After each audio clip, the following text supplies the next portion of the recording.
Hello भाइयों, आप सभी कैसे हो? आप सभी को नमस्कार। हमारे परफेक्ट एजुकेशन 7 यूट्यूब चैनल पर आप सभी का स्वागत है। आज क्लास 12th केमिस्ट्री कृषि रसायन में जो है एक टॉपिक बेंजीन के बारे में बताएंगे। देखो, केमिस्ट्री बहुत सरल सब्जेक्ट है और बहुत टफ भी है। देखो, अब ये आप लोग सोच रहे होंगे समझ टफ भी और सरल भी कैसे। तो आप लोग अगर इसको पर डे पढ़ेंगे या एक अभ्यास करेंगे तो सरल हो जाएगी। अब आप सोच रहे हैं कि एक दिन पढ़ लेने से तो आपको टफ भी लगेगी, आप नंबर भी नहीं ला पाएंगे। तो पर डे इसको रिवीजन कीजिए और पर डे कुछ ना कुछ पढ़ते रहिए, केमिस्ट्री के फार्मूले याद करते रहिए।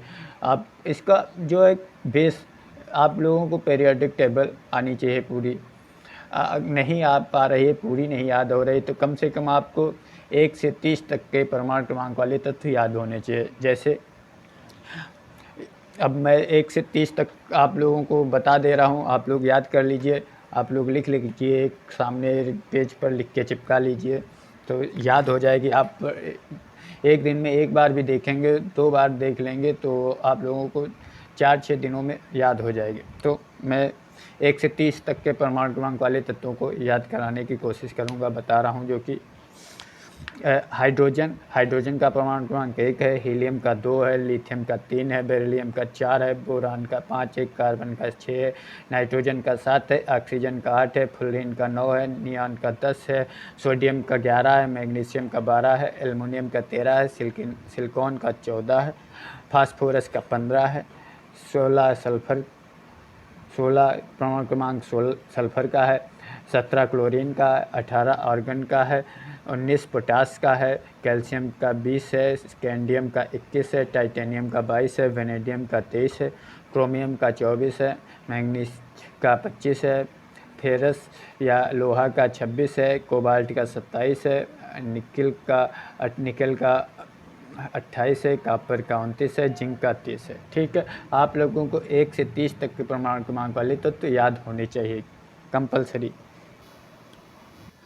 और जो है मैंने आज कृषि रसायन में से बेंजीन और फिनॉल में से एक आपके एग्ज़ाम में हर वर्ष पूछा ही जाता है। तो आप लोग बेंजीन और फिनॉल का एक बार अगर देखते रहेंगे एक हफ्ते में या तीसरे दिन, तो अभी आपके एग्ज़ाम को लगभग 5-6 महीने, 6 महीने तो हैं, 5 महीने तो हैं ही। अगर तो इनमें से आप 6 नंबर तो कंफर्म कर सकते हैं। इसीलिए मैंने आज बेंजीन के बारे में बताया है और आप लोग जैसा कमेंट करके बताएंगे तो वैसा हम आगे वीडियो बनाते रहेंगे। ठीक है, तो स्टार्ट करते हैं। बेंजीन का अणुसूत्र या मॉलिक्यूलर फार्मूला C6H6 है। ठीक है, फिर है अणुभार, मॉलिक्यूलर वेट इसका है। देखो, मॉलिक्यूलर वेट कैसे निकालते हैं। कार्बन के जो जस्ट बगल में अंक होता है वो गुणे में रहता है और दो तत्वों के मध्य सदैव प्लस का चिन्ह होता है। ठीक है, सी के बगल में या पास में जो अंक है वो गुणे में रहेगा। और 12 कार्बन का परमाणु क्रमांक मैंने अभी बताया था 12 है, तो इसको 6।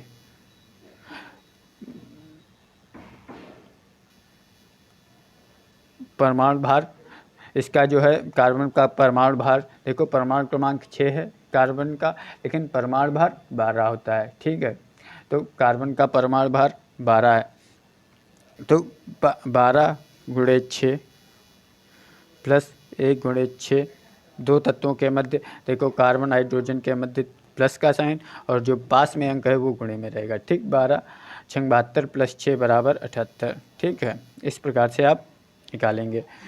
एक वीडियो में मैं बता दूंगा कि मॉलिक्यूलर वेट कैसे निकालते हैं, तो आप लोगों को आसानी भी हो जाएगी। फिर स्ट्रक्चरल फार्मूला या संरचना सूत्र,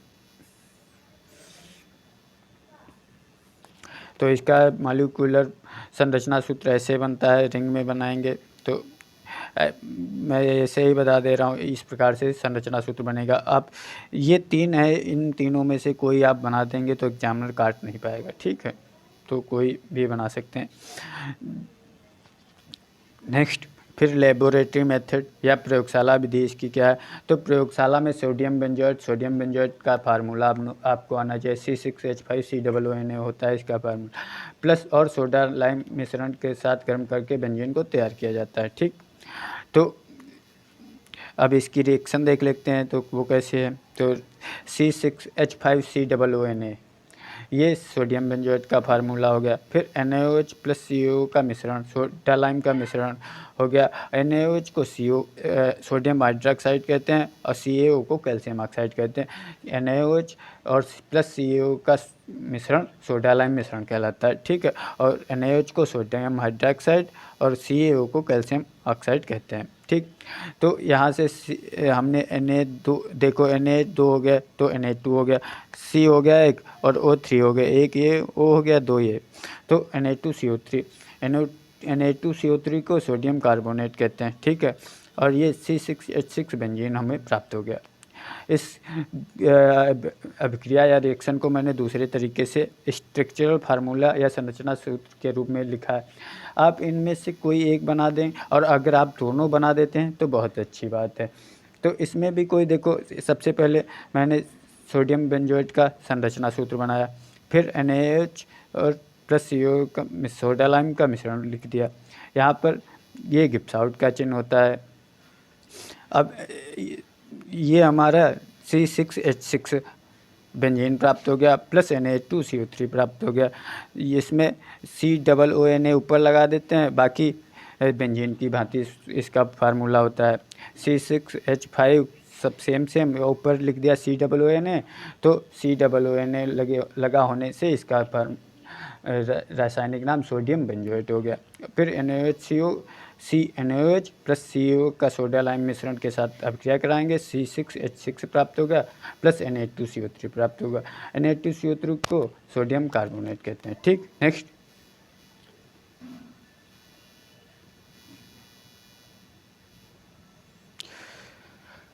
अब बेंजीन के प्रॉपर्टीज या गुण, तो इसके फिजिकल और केमिकल दो प्रकार के प्रॉपर्टीज होते हैं। तो फिजिकल प्रॉपर्टीज अर्थात भौतिक गुण कौन कौन से हैं, तो बोलते हैं बेंजीन एक रंगहीन द्रव है। ठीक है, बेंजीन का क्वथनांक 80 डिग्री सेंटीग्रेड तथा गलनांक 5.5 डिग्री सेंटीग्रेड होता है। इसकी गंध विशिष्ट होती है। यह जल में अविलेय किंतु ईथर एवं अल्कोहल में पूर्णतः विलेय है। नेक्स्ट,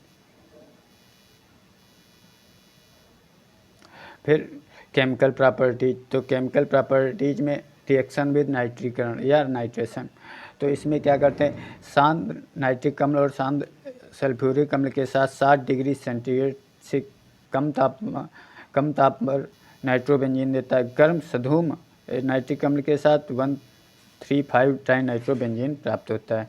नेक्स्ट, तो इसकी रिएक्शन देख लेते हैं कैसे बनती है। तो इसकी रिएक्शन, बेंजीन बना लिया, बेंजीन की क्रिया कराने के लिए HNO3 ले लिया, HNO3 को नाइट्रिक अम्ल कहते हैं। 60 डिग्री सेंटीग्रेड से कम तापमान रखते हैं। फिर हम यहाँ से एक हाइड्रोजन निकाल देते हैं और नाइट्राइट जोड़ देते हैं, तो हमें नाइट्रोबेंजीन प्राप्त हो जाता है और H2O निकल जाता है। ठीक है, फिर HNO3 से गर्म के साथ इसकी अभिक्रिया करा देते हैं, तो 60 डिग्री सेंटीग्रेड से, इस बार 60 डिग्री सेंटीग्रेड से अधिक ताप रखते हैं।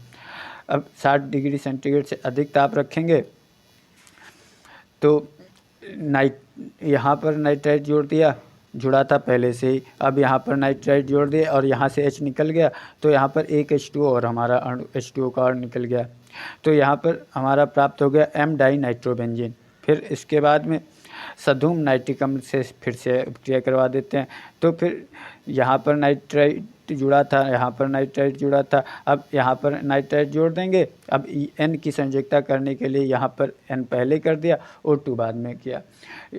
जो अब हमारा प्राप्त हुआ वो 135 ट्राई नाइट्रोबेंजीन प्राप्त हो गया।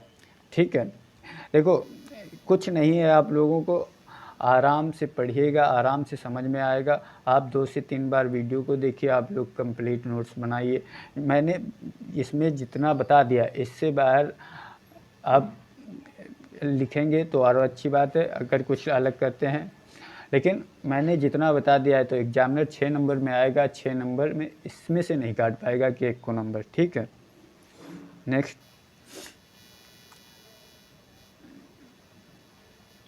फिर रिएक्शन विद सल्फोनेशन या सल्फोनीकरण, शांत H2SO4 अम्ल के साथ बेंजीन सल्फोनिक अम्ल प्राप्त होता है, जबकि ओलियम H2H2O7 साथ बेंजीन M डाइसल्फोनिक अम्ल देता है। ठीक है, नेक्स्ट अब इसकी अभिक्रिया देख लेते हैं।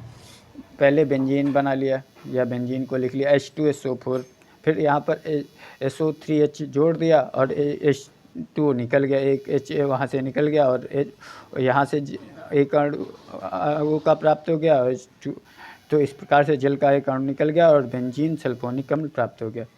फिर ओलियम या H2H2O7 से अभिक्रिया करवा देते हैं। फिर SO3H पहले से ही था इसमें जुड़ा, अब SO3H और जोड़ दिया तो बेंजीन M डाइसल्फोनिक अम्ल प्राप्त हो गया और जल का अणु निकल गया।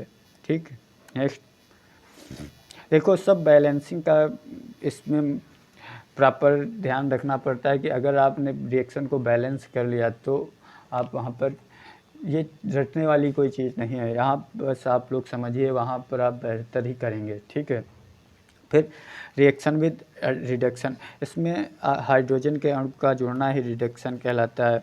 तो 200 डिग्री सेंटीग्रेड ताप और उच्च दाब पर बारीक कुटे हुए निकल की उपस्थिति में हाइड्रोजन अपचयन से हेक्सा हाइड्रोबेंजीन या साइक्लोहेक्सीन प्राप्त होता है। ठीक है, नेक्स्ट अब इसकी अभिक्रिया देख लेते हैं। C6H6 + 6H हाइड्रोजन ले लेते हैं, फिर 200 डिग्री सेंटीग्रेड निकल की उपस्थिति में गर्म करते हैं तो साइक्लोहेक्सेन प्राप्त हो जाता है। इसका फिगर ऐसे बनता है, संरचना सूत्र। ठीक है, ये साइक्लोहेक्सेन हो गया, CH2 हो जाएगा, CCH2 हो जाएगा, CCH2 हो जाएगा। ठीक है, CCH2 कुछ नहीं इसमें है, इस प्रकार से साइक्लोहेक्सेन का प्राप्त हो जाएगा। नेक्स्ट फिर हैलोजनीकरण है। रिएक्शन विद Cl2, सूर्य के तेज प्रकाश में बेंजीन हेक्साक्लोराइड योगात्मक उत्पाद देती है। तो इसमें क्या है, C6 अर्थात H6 बेंजीन ले लिया, Cl2 से क्रिया करवा दी तो C6H6Cl2 प्राप्त हो गया डाइक्लोरोबेंजीन। अब इसकी दोबारा फिर से Cl2 के साथ अभिक्रिया करवाएंगे तो बेंजीन टेट्राक्लोराइड C6H6Cl4 प्राप्त हो जाएगा, यहाँ पर Cl4 है। ठीक, अब फिर Cl2 से क्रिया करवा देंगे तो C6H6Cl6 बेंजीन हेक्साक्लोराइड प्राप्त हो जाएगा। और इसको मैंने दूसरे फॉर्मेट में भी लिखा है, अथवा करके आप इन दोनों में से कोई एक रिएक्शन बना देंगे, आप दोनों बना देंगे तो और अच्छी बात है, और भी अच्छा प्रभाव पड़ेगा एग्जामिनर पर। बेंजीन को मैंने संरचना सूत्र बना दिया, फिर 3Cl2 ले लिया और इसकी क्रिया करवा दी। ये यहाँ पर कटा है बिल्कुल, ये इसका कोई मतलब नहीं है, इसमें बीच में रिंग नहीं रहेगी। ठीक है, तो ये ध्यान रखेंगे। अब C6H6Cl6 का ये स्ट्रक्चर फार्मूला हो गया या संरचना सूत्र हो गया। इस प्रकार से बेंजीन हेक्साक्लोराइड प्राप्त हो जाती है। नेक्स्ट फिर है रिएक्शन फ्रीडल क्राफ्ट अभिक्रिया। रिएक्शन विद मेथिल क्लोराइड, निर्जल AlCl3 या एल्युमिनियम क्लोराइड की उपस्थिति में C6H5, और देखो C6H6 को हम एक ऐसे भी ले सकते हैं, C6H5 × H ऐसे भी लिख सकते हैं ना, तो कोई दिक्कत नहीं। फिर CH3Cl, मैंने CH3Cl या मेथिल क्लोराइड को ऐसे लिखते हैं, मैंने उसकी वजह ऐसे लिख दिया ClCH3, तो इसमें भी कोई दिक्कत नहीं। अब हमने आपको समझाने के लिए आसान कर दिया, HCl ले लिया, ये हमारा हाइड्रोक्लोरिक अम्ल बचा। देखो HCl दो फॉर्मेट में हो सकता है। देखो जब गैस लगी होगी, HCl गैस हो, तब उसका रासायनिक नाम हाइड्रोजन क्लोराइड गैस हो जाएगा। जब अम्ल के रूप में है तो हाइड्रोक्लोरिक अम्ल होगा। ये दो चीज़ें ध्यान में रखेंगे। जैसे कभी पूछ देगा आपको, अगर वाइवा होगा तो वहाँ पूछा जा सकता है, जैसे HCl गैस है तो इसका रासायनिक नाम क्या होगा, तो हाइड्रोजन क्लोराइड गैस। अगर पूछ दे यदि अगर यह लिक्विड फॉर्म में है तो क्या होगा, तो हाइड्रोक्लोरिक अम्ल होगा। तो इसमें इन दोनों में डिफरेंस समझ के रहिएगा। ठीक, तो यहाँ पर हमारा HCl निकल गया और C6H5CH3 बचा, तो C6H5CH3 को टॉलुइन कहते हैं। ठीक है, HCl हाइड्रोक्लोरिक अम्ल हो गया। ठीक, नेक्स्ट इस अभिक्रिया को मैंने दूसरे फॉर्मेट में और लिख दिया है, तो बेंजीन का रिंग बना देंगे, इस संरचना सूत्र। फिर ClCH3 है, तो इसमें कोई दिक्कत नहीं। यहाँ CH है हमारा, देखो छुपा है, दिख नहीं रहा लेकिन है CH, तो हमने यहाँ से H को हटा लिया, और H ये हो गया, Cl ये हो गया, तो HCl ये निकल गया, हाइड्रोक्लोरिक अम्ल हो गया। और यहाँ CH3 को उठा के यहाँ पर सेट कर दिया तो टॉलुइन हो गया CH3, तो C6H5CH3 टॉलुइन हमारा प्राप्त हो गया। नेक्स्ट, फिर रिएक्शन विद एस्टिल क्लोराइड, इसमें भी निर्जल AlCl3 की उपस्थिति में अब क्रिया कराते हैं। तो C6H5 HCl, देखो मैंने बताया था C6H5 × H लिए लिख लिए यहाँ से, आप लोगों को समझने में आसानी हो जिस वजह से HCl ये ले लिया तो हमारा HCl ये हो गया। अब C6H5COCH3 बचा जो कि एस्टोफिनोन है, एस्टोफिनोन प्राप्त हो गया, ठीक है। और ये है हाइड्रोक्लोरिक अम्ल हो गया। फिर बेंजीन के क्या क्या उपयोग हैं ये देख लेते हैं। तो आप लोग, अगर आप लोगों को एग्ज़ाम में कुछ भूल जा रहे हैं कि बेंजीन किसी भी चीज़ के उपयोग में क्या लिखना है, तो आप लोग एक ध्यान में रखेंगे, सदैव कुछ ना आता हो तो आप याद रखेंगे प्रयोगशाला में अभिकर्मक के रूप में इसका उपयोग करते हैं, ठीक है। कोई भी गैस हो या कोई भी अम्ल पढ़ रहे हैं या कोई भी, तो उसका प्रयोगशाला में अभिकर्मक के रूप में एक याद रखेंगे। और उस जो जिस गैस के बारे में पढ़ रहे हैं उससे कौन कौन से उत्पाद बन रहे हैं ये भी याद रखेंगे। तो प्रयोगशाला में कर्मक के रूप में हो गया। फिर वसा, रेजिन आदि के विलायक के रूप में इसका प्रयोग करते हैं। फिर शुष्क धुलाई या ड्राई क्लीनिंग के रूप में इसका उपयोग करते हैं। बेंजोल के नाम से मोटर ईंधन के रूप में इसका उपयोग करते हैं, मोटर के ईंधन के रूप में। फिर नेक्स्ट हो गया नाइट्रोबेंजीन, रंग विस्फोटक और दवाइयों के निर्माण में बेंजीन का प्रयोग करते हैं। अगर वीडियो आप लोगों को पसंद आया तो आप लोग इन कक्षा 12th या क्लास 12th वाले एग्रीकल्चर स्टूडेंटों को आप लोग शेयर करें और बताएं कि इस पर आप लोग जैसा कमेंट करके बताएंगे आप लोगों को वीडियो अच्छा लगा होगा, तो आप लोग बताएं। अगर कोई कमी रह गई तो आप लोग बताएं उसके बारे में, तो मैं उस कमी को पूरा करने की कोशिश करूंगा। आप लोगों को अच्छा से अच्छा मैटर अवेलेबल कराने की कोशिश करूंगा, ठीक है।